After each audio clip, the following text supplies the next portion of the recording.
You're sitting back. And I think that a lot of the times people get the line between, I don't know, oh, here we go right here. People get the line between well, see what happens is always like this. It all comes down to everything is cool until somebody gets their feelings hurt. That's really the game of life. It was all fun and games until somebody got their feelings hurt. But a lot of people don't understand. Now everybody wants me to put that one guy in the oven and all this stuff and all this stuff. And so you eventually get what you ask for, right? And all this stuff, and it's like the first, and you can't explain it. It's hard to explain. So at the end of the day, all these people are like upset and they didn't get what they wanted, and this is life, right? And it happens again and again and again if you read your Bible. So a lot of the times, when it comes down to it, when everybody is willing, there's some men in this world who, there are some men that's strong. There are some men in this world who are willing to die and sacrifice their lives for the one who has sacrificed it for them. And you can't stop it. You can't stop it. I leaped into your destiny. I leaped into your grave.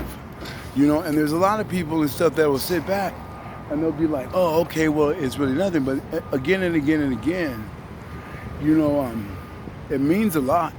It means a lot. And as far as like theological principles go, sometimes people can be misled.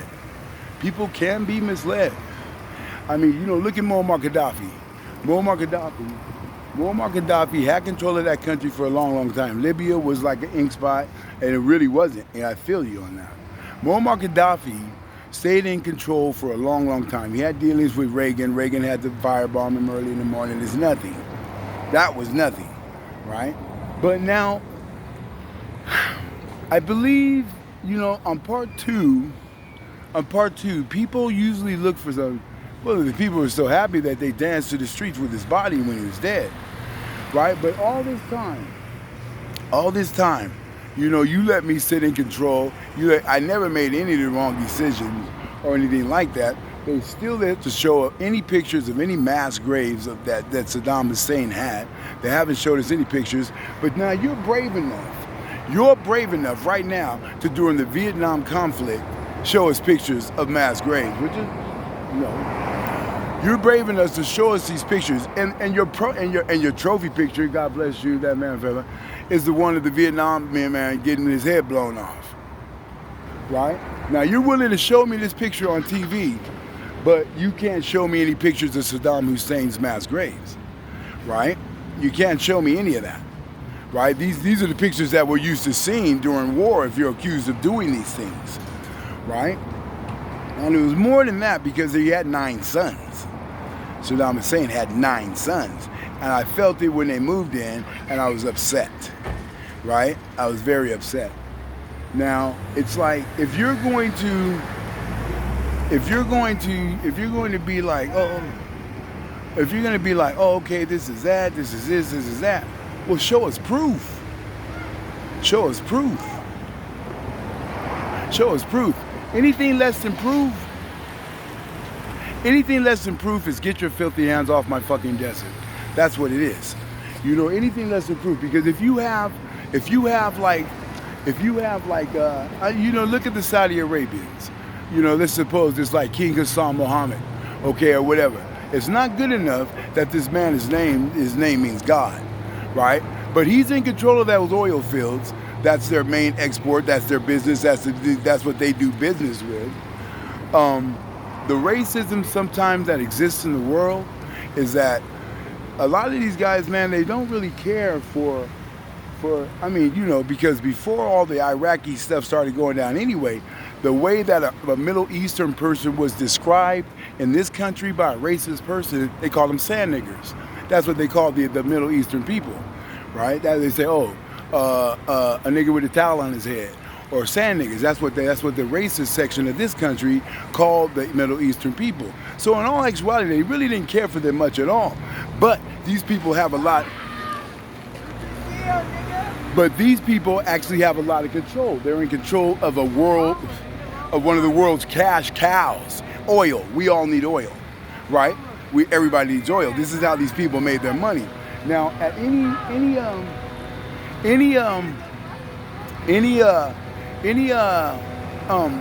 political rally, activism, we won't go there. It's time to heal, right? But don't you dare accuse me of that, right? But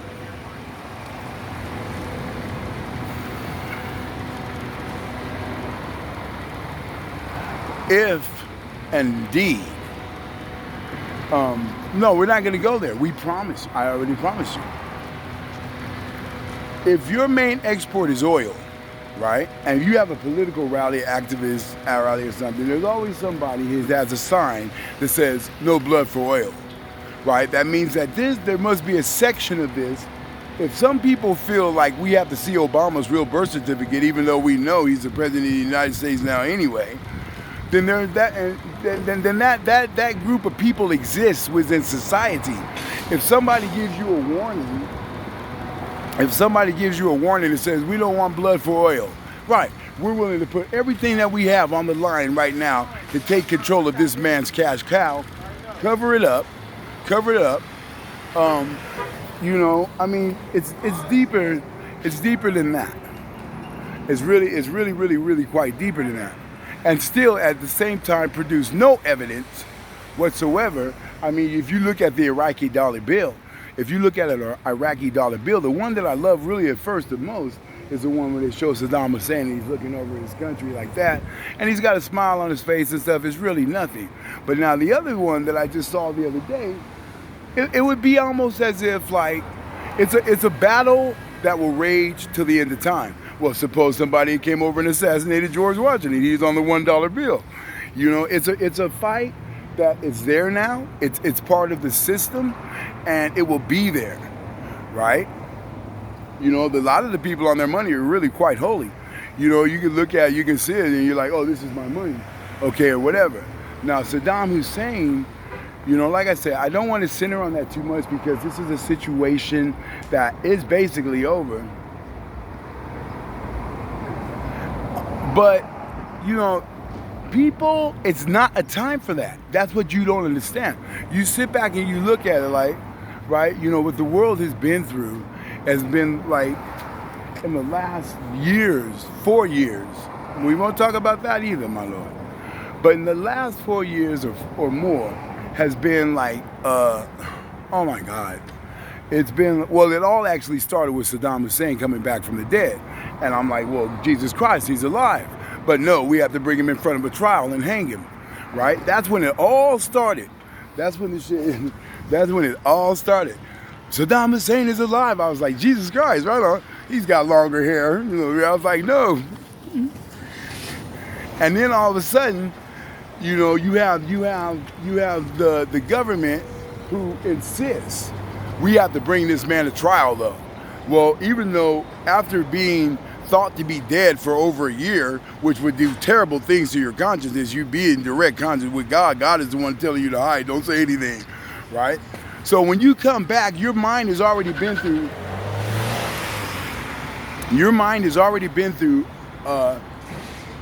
This is that experience. But look, your mind has already been through a trip that nobody else can even explain. And that, yeah, right. Well, fuck you. All right. Your mind has already been through a thing that nobody knows but you and God. So here he comes. You resurface. They're like, Saddam Hussein is alive. I remember I was on 5th and Bryant in San Francisco that morning. And I was like, Jesus Christ, he's alive. And he comes out and he's looking around. He had the long hair, little beard and shit. I was like, no. But I remember that morning, Father, that I was also scared. Excuse me. Right? For some reason, I couldn't figure out why I was scared. There was this feeling in the air where I was like, I was scared. All right. And that same morning, they showed them moving in on his 9 sons. It covered more than that. But here we are in a situation where a man has returned from the dead, and we have to bring him in front of a trial, and then he's hung. You know, that was just the beginning of it.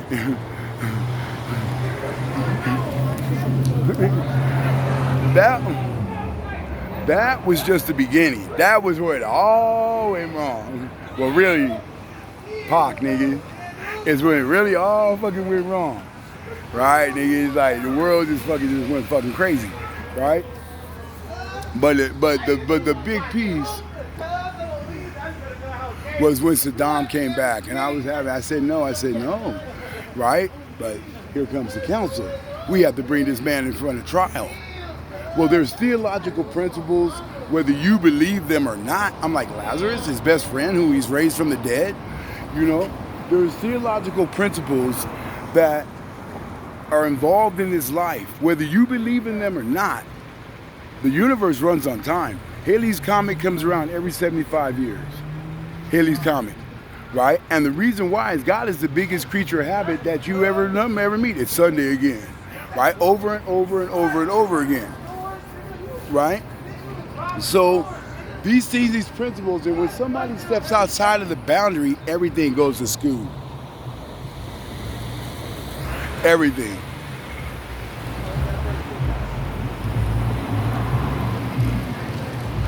Everything.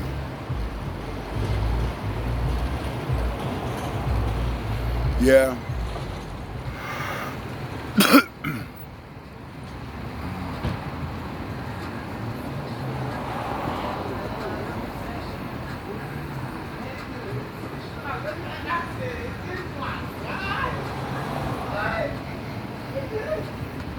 And don't worry, because in all actuality, and that's you know, it's like a lot of these people will sit back and, you know, there's no cause for alarm. There's no cause for alarm. It's already been planned, and that's everything, right? Theological principles that hold this world together, whether you believe it or not. Like I believe with George Carlin, you want a good reason to blow some shit up, try religion. Because if you sit back and you really think about it, the reason why I figured out the other day, it's like a plot against a religious thing is like stealing from the kindest, gentlest, most goodest person in the whole damn universe. It's God, right? It's a man. Remember last Sunday when we were just sitting back? You know, it's a good day. He's provided you with everything. And you're just like, oh, okay, well, yeah. Well, that's what makes it evil. And the universe will plot against you. But at the same time, it's really strange and stuff, right? What book is that?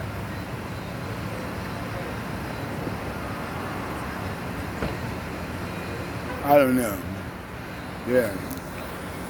It's really strange. But you have to care, though. And if you really want to study history, as I do, because if you don't know your past, you don't know your future, right? And history will repeat itself unless you learn from your mistake. That's the truth of the matter. Some mistakes you'll make over and over and over again. There's nothing. But a life-changing, life-altering mistake, if you don't learn from that mistake, you'll make that same mistake. You'll make it again. Well, unfortunately, you know, there's like a lot of times this stuff, dude, where people are sitting back, you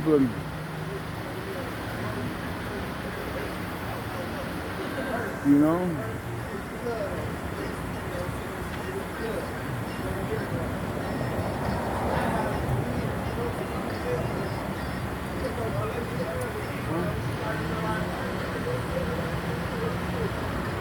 it's like, even if, let's say like this, let's say Kris Kringle. If I make up a character, okay, you know I write dialogue, screenplay and stuff, right? If I make up a character, if whoever made up Kris Kringle,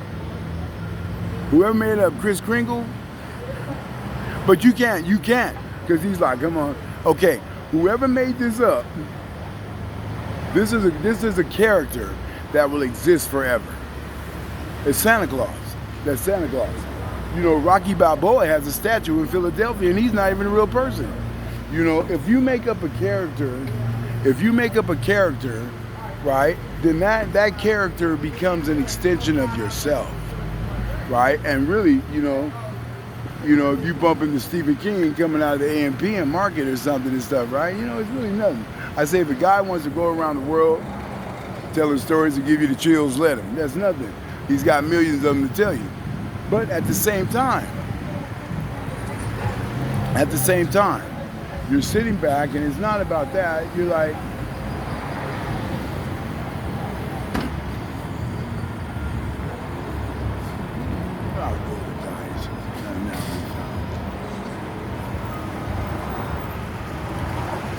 you know, and you know, if you sit back,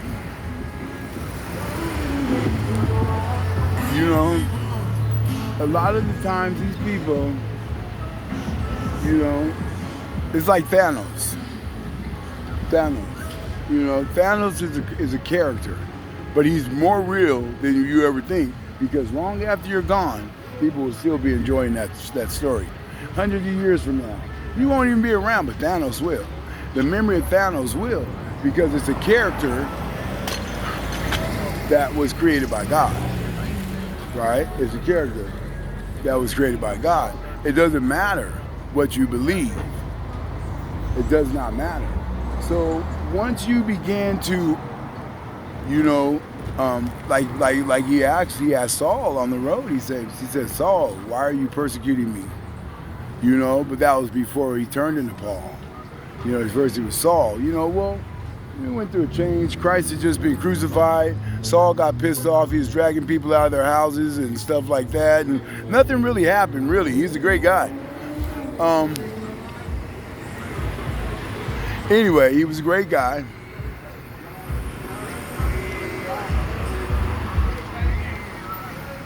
Yeah, right. He's a great guy, and that never happened. He was a wee bit upset about some things. You know, he was mad. He was upset. Everybody's a little tricky. Everybody be a little tricky sometimes. That's right, Pearl Harbor, a little tricky. But at the same time, you know, nothing had really happened to you know, so they kept him in prison for all of his days and stuff, right? Under the premise that he would be crucified as well. But not really, because in all actuality, well, let's just say he was. Let's say he was. But what did we do? Did we get the better parts of the greater parts of the latter of the New Testament that he sat there and wrote while he was in prison until he died? Did we get all that from him and then crucify him? Is that what happened? Are you trying to tell me this, that, okay, you put the Apostle Paul in jail, he sat back, wrote all the letters to the churches of all the increments and all the principles and everything that we follow to this day, thanks, Paul, and then we crucify him? You believe what you want to believe, right? But sometimes, I want to pass that, because it's really all about, like, there's principalities. There's theological principles that bind the whole universe together. And if you step outside those boundaries, it's a crime. It's a crime. It's a crime. And that's it. Right? And so so for Saddam Hussein to be hung clutching onto his Holy Quran, to me was like, I mean, I'm down with God to the end. Okay, I went through a lot. I came back from the dead, then they brought me to trial and they hung me. Right? I went through a whole lot. Right? And so, if you want to sit back, like I said, there are theological and religious principles that hold this world together. If you want peace of mind, you have to fight for it. You know, if you want to have peace of mind, you have to fight for it. You know, you want a stronger country, somebody's going to have to die for it. You know, because nobody's just going to come across the water and say, we're going to build this country. We're going to build, well, what about the Russians? Oh, these guys are bluffing. Yeah, we can go over there any old time. Yeah, fuck them, right? Well, you have to have men that are willing to stand there and say, fuck you, right? At certain times, right? If you want a stronger country, somebody has to die. Right, you see those crosses at the fucking Arlington, the memorials. That's what that was, right? Nobody's gonna come up to your gravestone. Nobody's gonna come up to your gravestone and say we'll put a cross on his grave just because Jesus Christ, you know. And then there's nobody else who's gonna be able to come over to you and say, and look through that field of crosses and say, well, that guy doesn't deserve to be there. Well, who the fuck are you? You know, first of all, if you really understand what a soldier, it's always the sacrifice is always the fucking soldier, right? Because you're the one, and then they treat you as though you're a crime. Then they treat you as if it's a crime. I say post-traumatic stress disorder is for fucking pussies. If your government put a fucking gun in your hand and told you to go kill somebody, that was your fucking job. That's it. You come back, you get over it. I read Sun Tzu. I know how to fight a fucking war, right? There's nothing. You come back from the war, it's like, well, but it's also about the way that the people treat you upon your return, right? If your government fucking puts a gun in your hand and says, well, we need you to go over here and ice some guys. Well, fuck that. If I had a job right now just going around killing people, do you know how happy I would be? You know? So it's more than that. If your own government says, okay, we need you to go over here and do this. Well, how else did I get a flamethrower? You know, or whatever. You know, how else did I get a flamethrower? Right, no. Right? How did I get this AK-47? Before I joined the Army, I didn't even know what an Israeli-made arm gun was, you know? And so you sit back, and at that time you begin to realize, once you make contact, at that time you begin to realize, right, that a lot of times these people will sit back and just tell you things that you have no idea about. You know, it's a sacrifice. It's a sacrifice, literally. So when it all begins to show, and remember, it wasn't just Saddam. He had 9 sons. They attacked his whole family. He had 9 sons. Imagine that, raising up 9 sons to be big, strong men. And then because your father came back from the dead, and they brought him in front of a trial, and then they hung him, you know what I'm saying, or whatever, you know, fuck you. That's basically what it's about. Because my father will play that game, and he'll play it again and again and again. If you get in the fucking way, it's over. And that's it, and that's all. Because maybe he does it because he's bored. Who knows? All we know is that there are theological principles that hold the world together, and when it's time to pay the debt, you have to pay the fucking debt. You pay the fucking debt, right? 400 years of slavery, you know? Well, Jesus Christ, how'd you guys get in that fucking predicament? And then later on, you sit back, but then let's turn it into something else now. Let's turn a bitter glass of water into something good. Let's look at this, and this is my Father in heaven, looking years beyond, well, of course, what this is going to happen. I can't tell you that. I'd be shot down. But let's turn it into a good situation, right? You know, or whatever. And that's life. That's life. You know, that's life. You know, and so to me, I'm just saying, I can't disrespect the name of Saddam Hussein. He's on their money. He's the man that's on the Iraqi dollar bill. It would be like, for me to say that would be like, okay, let's say, well, you know, unless you can prove that Lincoln was actually shot by a Middle Eastern person, I mean, that's like, I mean, he's on the $5 bill. That it's comparable to that, right? You can, you know, I agree with George Carlin. George Carlin, the greatest comedian of all time, and everybody, if you know me, you know, you guys, I mean, I'm on Facebook now all the time, and I explain to you, you know, how good it actually is. You strap on a gun and go fucking trekking through another man's country, people get touchy about that kind of stuff. That's what he said. He said, you better be prepared for some action, Jack. You know? He said, people get real touchy about that. You didn't want to get your head chopped off, you stay to fucking Oklahoma. You know, and it's like, and stuff like that we know that, you know, I mean, so I can't disrespect the name Saddam. I can't make myself. And I knew that he was on the Iraqi dollar bill way before anybody else even thought. I'm in the background reading like, damn. Because I don't want to open my mouth without fucking thinking and being held accountable. Or my brother being held accountable for something that you fucking thought was right, that was not right. Right? So I knew he was on the Iraqi dollar bill. I knew that. Nobody knows what the fighting is all about. You know? So anyway, exiting, wild, wacky, wonderful, fucking fucked up, confused, drug-induced fucking world of Cain.